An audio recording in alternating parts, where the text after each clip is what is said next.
Imran Khan is recognized globally today as an anti-establishment rebel, sitting in a prison cell and waging war against Pakistan's military.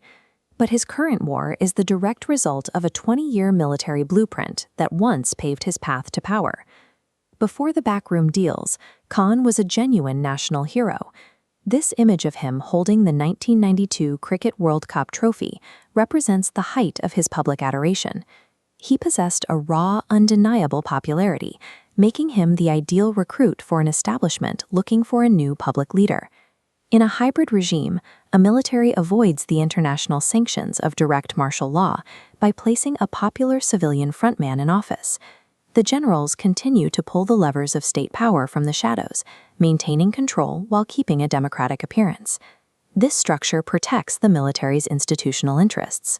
When the economy falters or the public grows angry, the system deflects all blame onto the civilian leader, shielding the generals from accountability.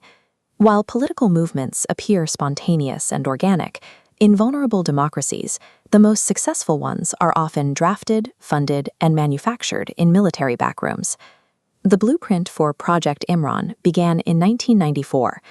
Former intelligence chief General Hamid Gul and his operatives attempted to launch Khan as the head of a military-backed political pressure group to challenge the existing parties.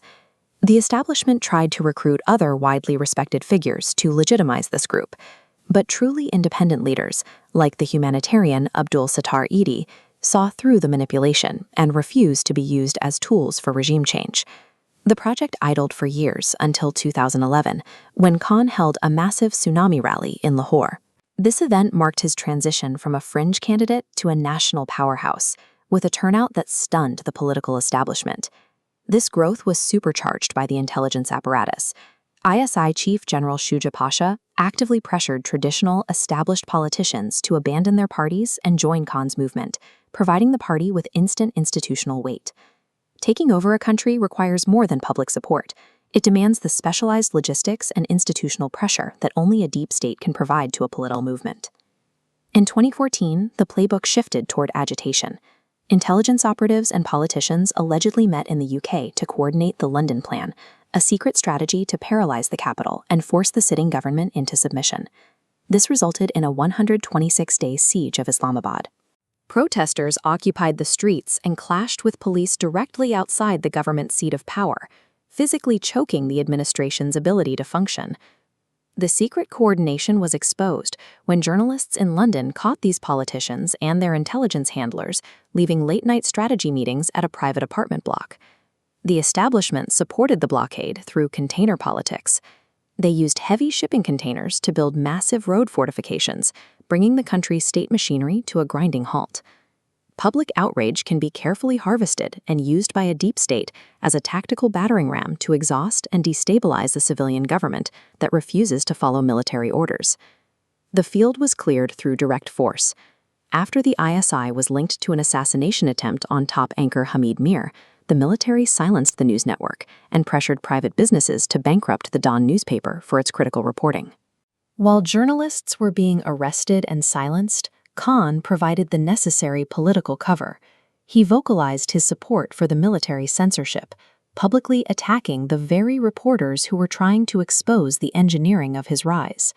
With the media contained, the establishment moved to the courts. During the Panama Papers scandal, the judiciary was utilized to legally disqualify and remove Khan's main political rival, Nawaz Sharif. The process was tightly monitored. Investigative reporters spotted active-duty ISI officers physically present in the accountability courts to ensure the removal of the prime minister proceeded according to the military's timeline.